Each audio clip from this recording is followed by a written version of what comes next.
Welcome back to Trending in Education, our special Mother's Day edition. I'm very pleased to be joined by my wife and the mother of my child, Robin Naughton. Robin. Hi. Welcome to Trending in Education.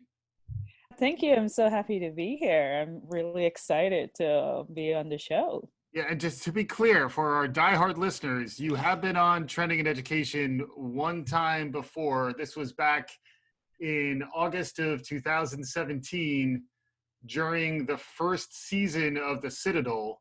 We were talking about Game of Thrones. We were at the podcast movement conference in Anaheim, California, and we recorded that episode from our hotel room, which was pretty exciting. So you got some bona fides. This is not your first flight on the big jet liner, the jumbo liner that is Trending in Education. But this is the first time we're going to talk a little more about education, because that was talking more about Game of Thrones. Yes. For those fans, go back, listen to that one. There was some fun action. But yeah, this is your first time on an official Trending in Education show. How does it feel?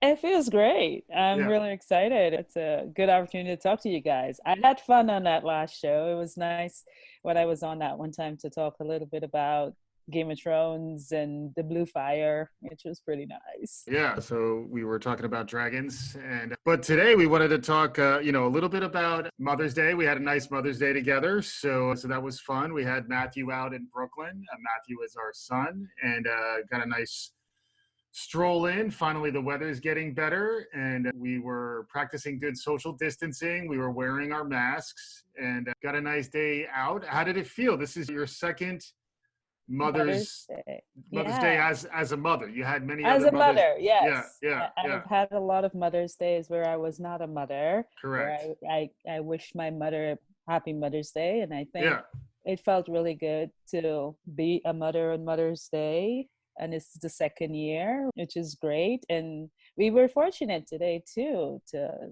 have my mother here as well, which is really nice. So I could wish her happy Mother's Day, and then I got wished happy Mother's Day. So it was kind of a very nice day. And we took a really nice, wonderful walk into Red Hook and had some good lunch out there and discover some spaces that we hadn't discovered before. So I think that's really great. Yeah, Red Hook, Brooklyn. Brooklyn continues to surprise us, and Brooklyn is coming back too. For those of you who are wondering how Brooklyn's doing, Brooklyn, obviously very hard times, and our sympathy goes out to everyone who was impacted by the COVID pandemic, which did hit the borough and the city of New York very hard. But it is nice to be out to see how resilient the people of New York are, the people of Brooklyn are, and to participate in that a little bit. And to celebrate a little bit of Mother's Day, it doesn't hurt. So that was great. And then what we wanted to talk about, in addition to anything you've learned in terms of your motherhood, is to talk about a couple things. We wanted to talk about the role of librarianship and libraries, information science. And then I thought we could touch a little bit on introversion, because I know that's something you and I have talked about a decent amount, and then just try to understand how the pandemic is impacting different types of personalities in different ways. So I think big picture, that's what we wanted to talk about. But for you, can you talk a little bit about your experience and your expertise? You also have an e-learning background too. Yes. So we'll try to keep it condensed, because your CV could fill up an entire episode. But can you give us a quick rundown of who you are and what you do? Yes, absolutely. So my background is in information science, most recently. I started as an English major at Brooklyn College in New York, and I've worked in e-learning, and out of e-learning, I decided to go back and get my PhD in user experience and user research. So I have a PhD in information science with a focus on human-computer interaction, and specifically focused on user-centered design and user experience research. Currently, I am running digital for the New York Academy of Medicine Library. And what this means is that I develop a digital lab and I manage a digitization program. So one of the things libraries are doing, or cultural heritage institutions in general, are digitizing their materials. And the library that I work for has amazing and very unique materials. So one of the things that I do is really try to digitize them. And we do a variety of mass digitization projects. This can be a commercial vendor project where we digitize hundreds of thousands of items and make it available. One of the recent projects we did was with Gale Publishers, who really did a big public health project, which is a very valuable project today.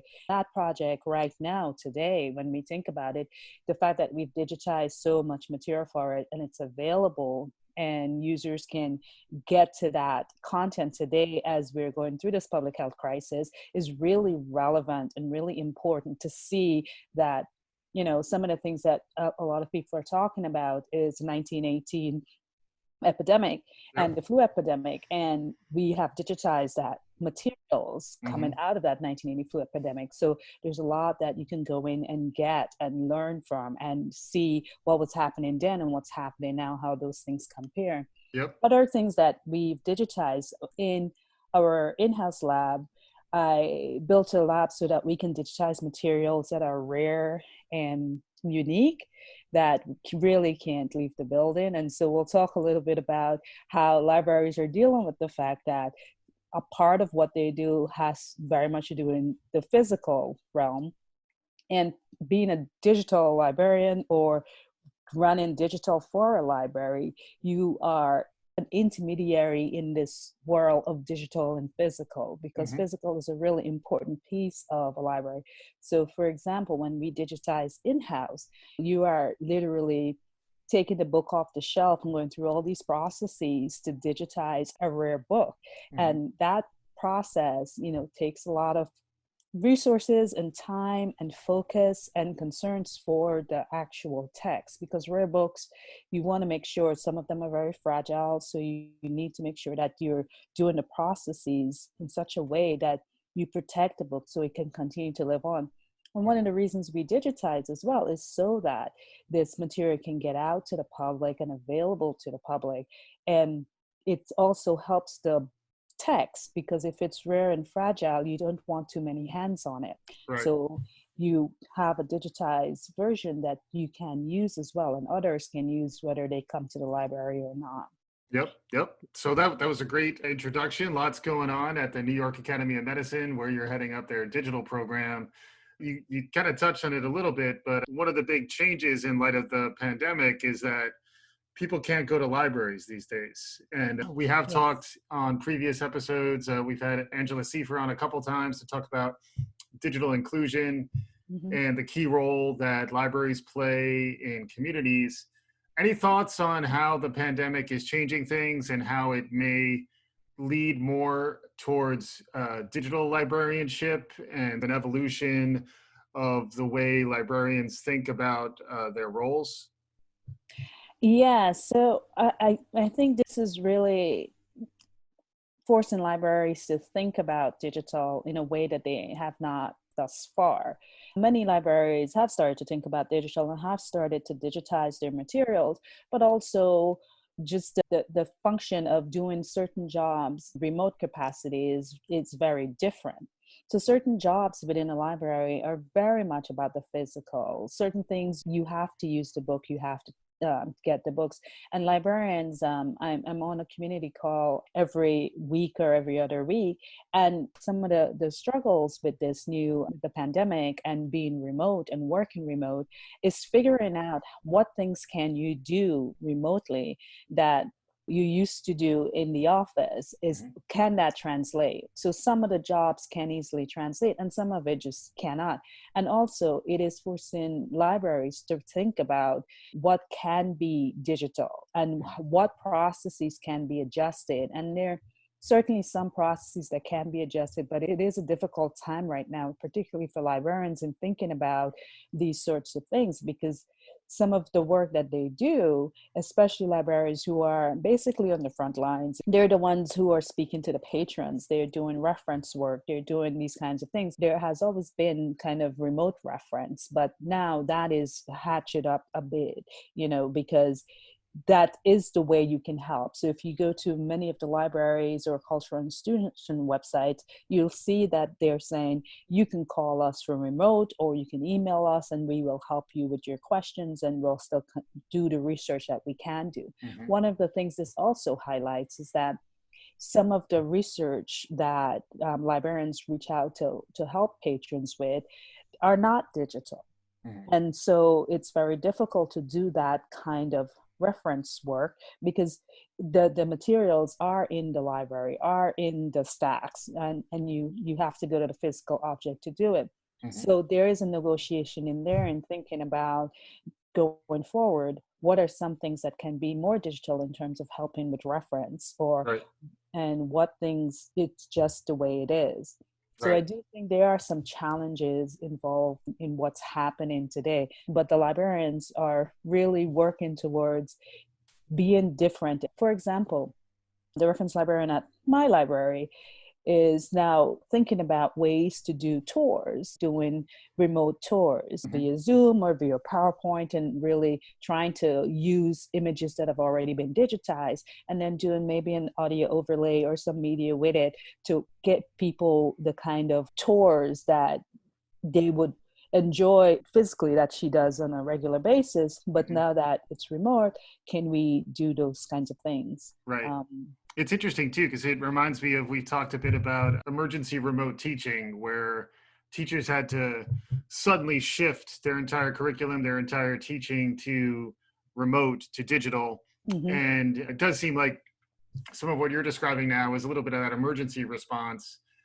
But it is interesting to think about how this will be in the future coming out of this, where in some ways it's an argument for more digital work, which has been the main focus that you've had. Although I was happy you talked about the stacks, because you like to talk about the stacks of books that are in the historical medical library that the New York Academy of Medicine has.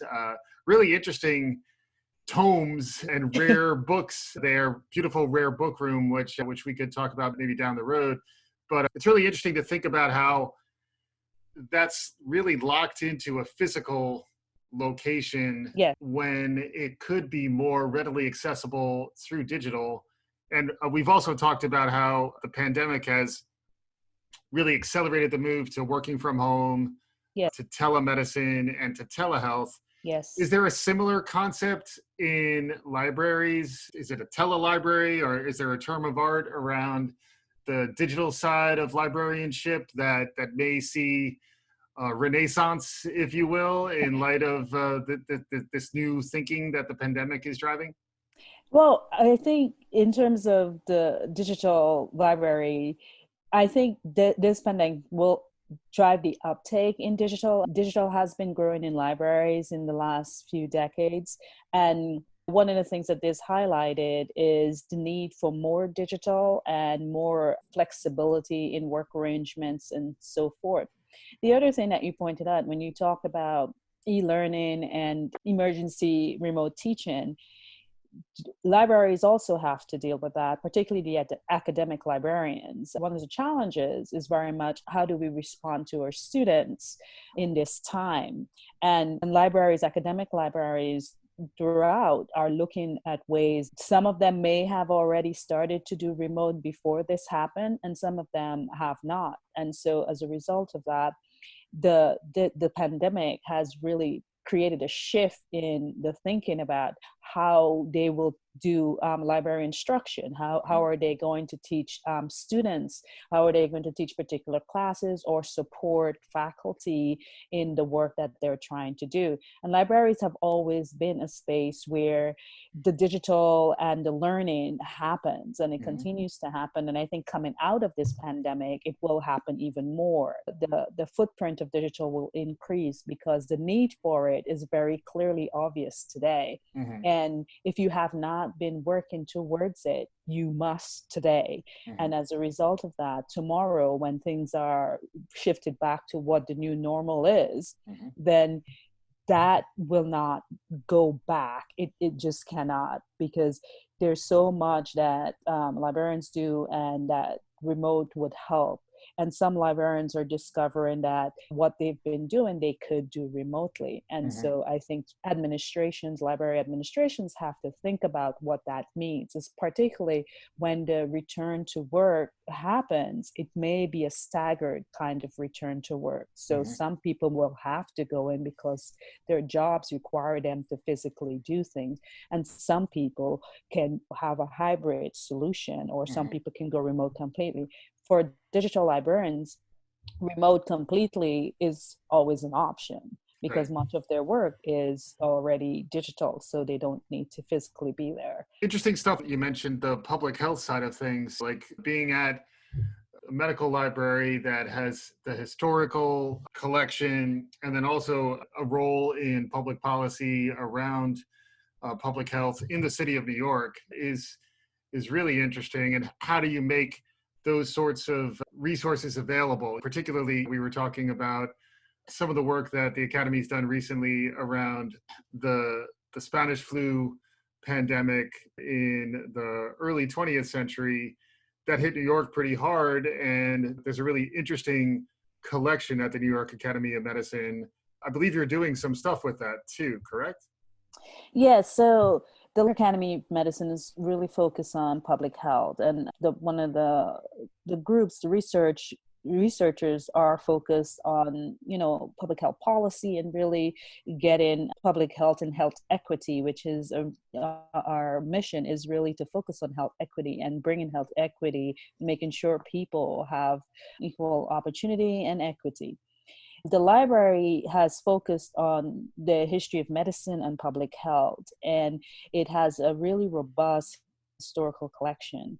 And the collection that I spoke about earlier, it was a collection on the Committee on Public Health. And the Committee on Public Health was the Academy's Committee on Public Health. So this was a committee that really in New York City had an important role to play and really worked on developing public health policies and implementing it throughout New York City. And the New York Academy of Medicine have been involved in public health issues and policies throughout its history. And when we digitized the Committee on Public Health, that gave us an opportunity right now to think about, well, can we really do something to highlight some of the information on what the committee did in 1918? And this is something I'm currently working on. And it's important that we have access to this material and we can share this material, because this history really has something to tell us about today, and what were the steps that were taken, how did we respond to what was happening in 1918, and how are we responding today.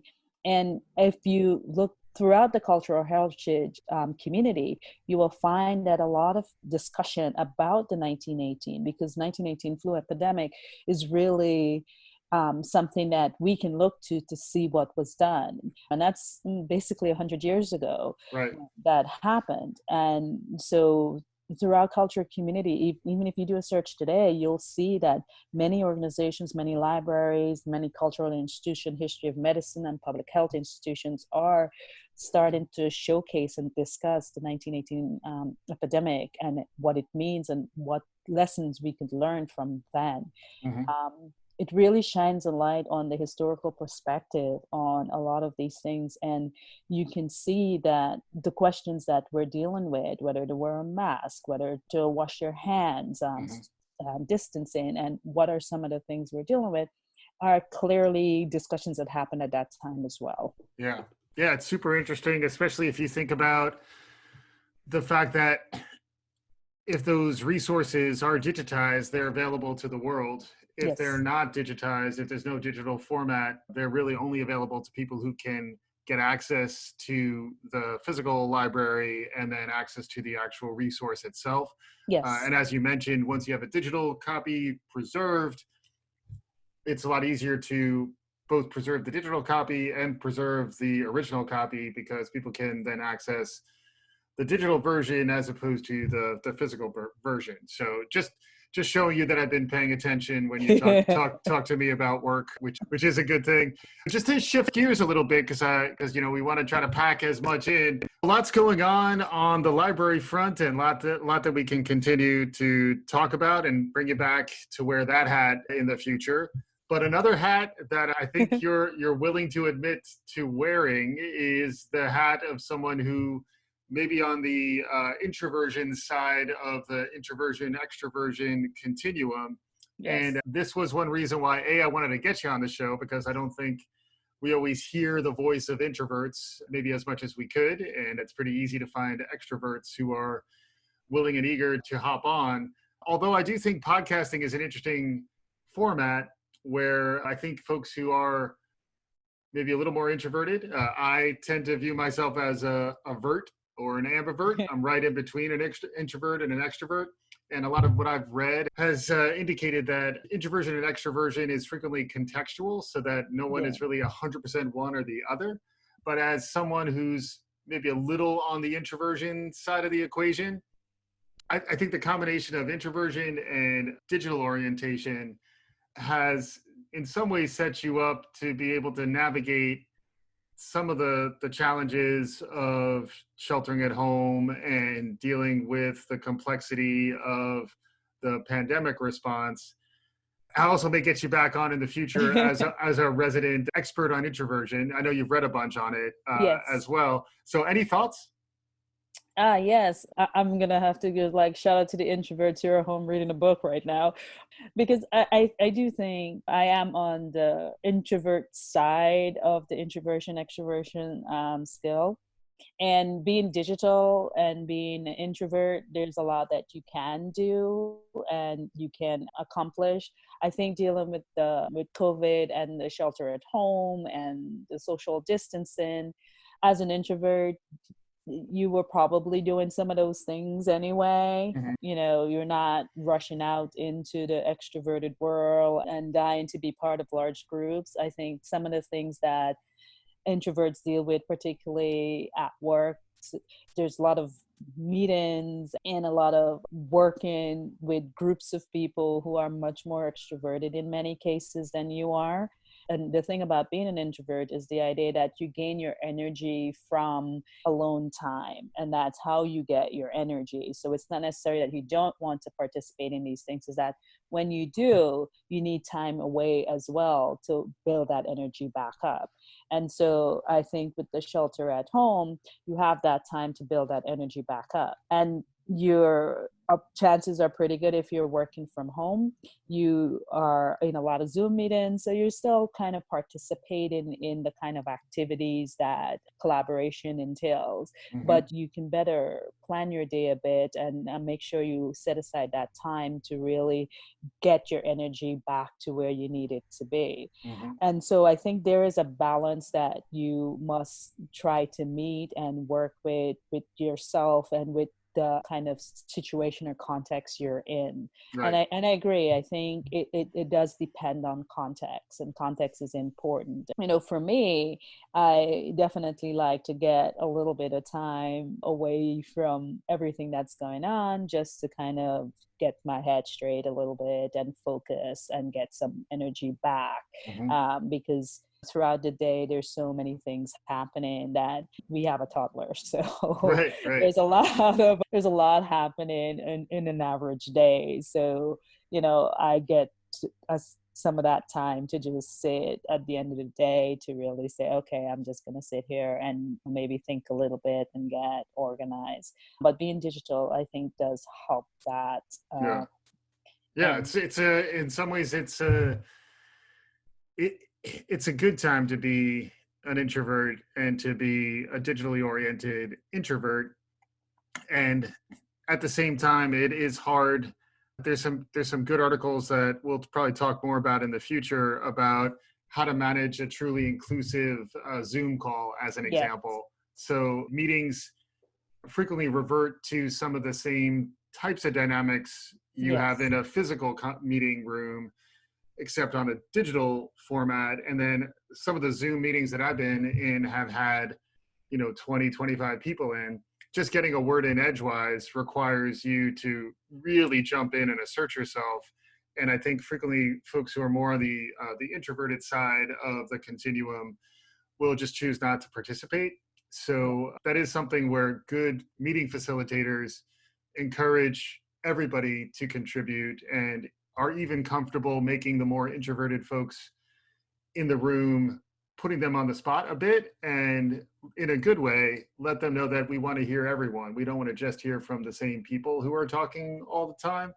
And that was really part of why I wanted to at least touch on this. I think it's a topic, Susan Cain is sort of the alpha introvert out there. She wrote a book called Quiet, The Power of Introverts in a World that can't stop talking. Yes. As I can't stop talking here, I'd love to maybe get a few more words from you on this. I have forced the most important person in my life, who happens to be an introvert, onto the show to speak a little bit. So I'd love to get a little bit more your perspective, because I think sometimes we don't design the world frequently can feel like it's designed for extroverts, and I'd love to get your perspective on some of that.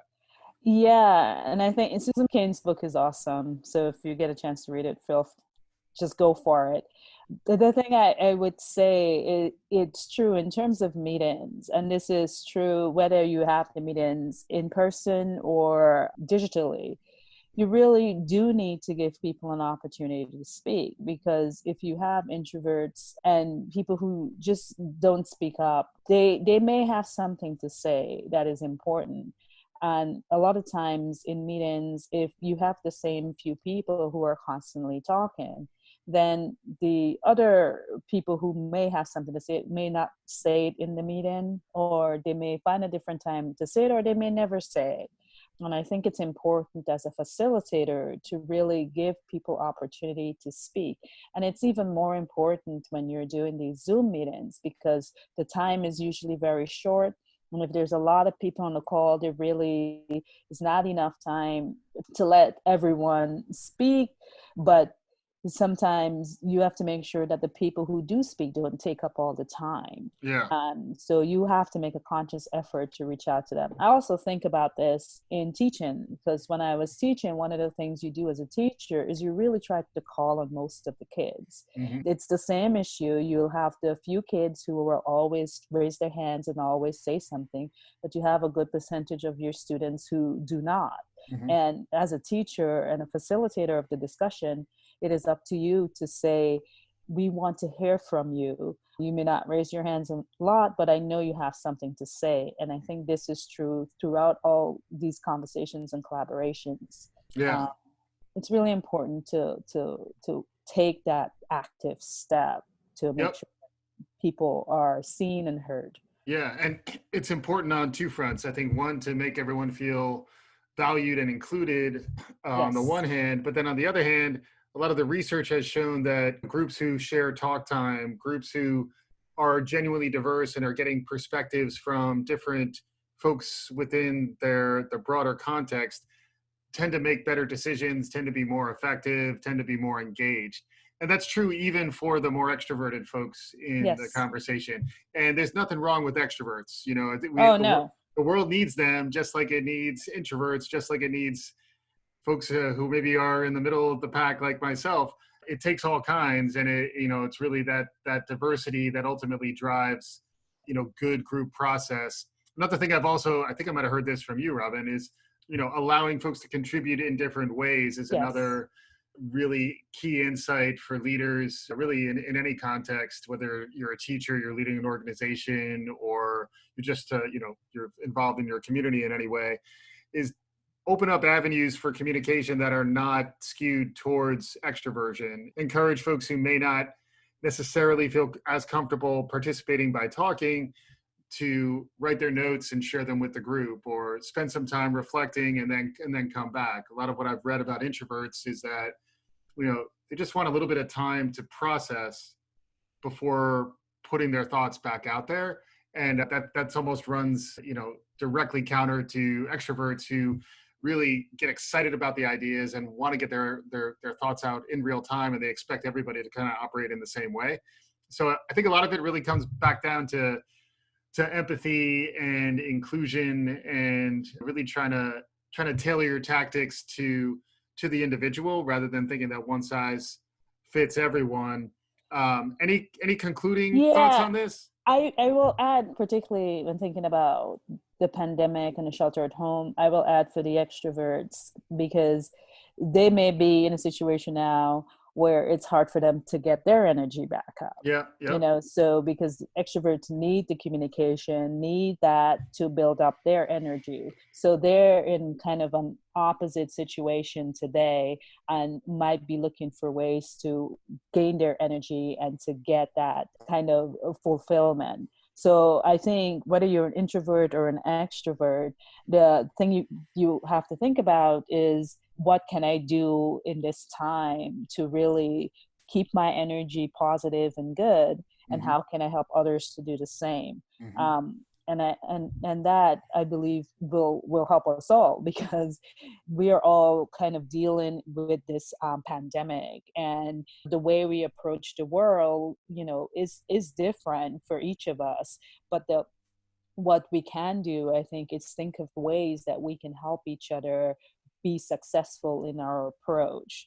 So if you're an introvert and you're like, okay, I'm getting plenty of energy rejuvenation in my life right now, my friend over there is an extrovert and is not getting enough, maybe those conference calls and those Zoom meetings might boost that friend's energy. So, and then when you're on those calls, maybe try to share that kind of discussion and see how things go. Because I do think overall we need these diverse perspectives in all that we do, because the diversity really helps for us to think larger and bigger and come up to solutions, find solutions for challenging situations. And we are in a very challenging situation today.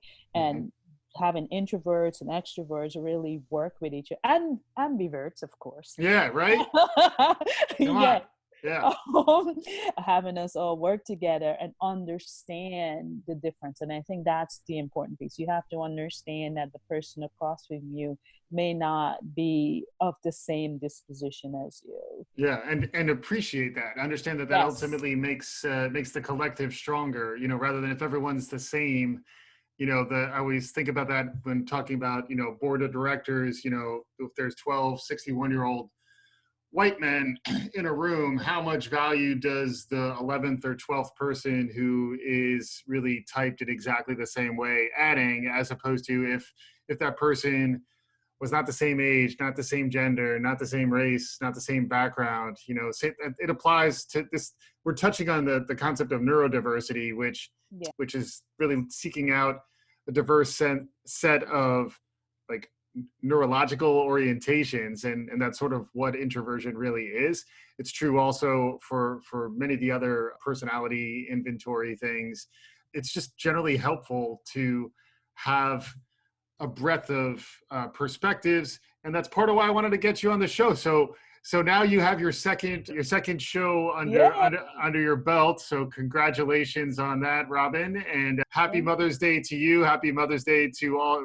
This is going to ship tomorrow, so it'll be a day late for everyone. So happy belated Mother's Day to everyone else. Happy Mother's Day to you, Robin. You've been an amazing mom, and it's been a joy to watch you and our son thrive, even despite the external challenges we're all facing these days. And also really interesting, if folks want to learn more about librarianship or the New York Academy of Medicine or any of these things, where should they go? What any recommendations if they want to ramp up on the digital library side of things?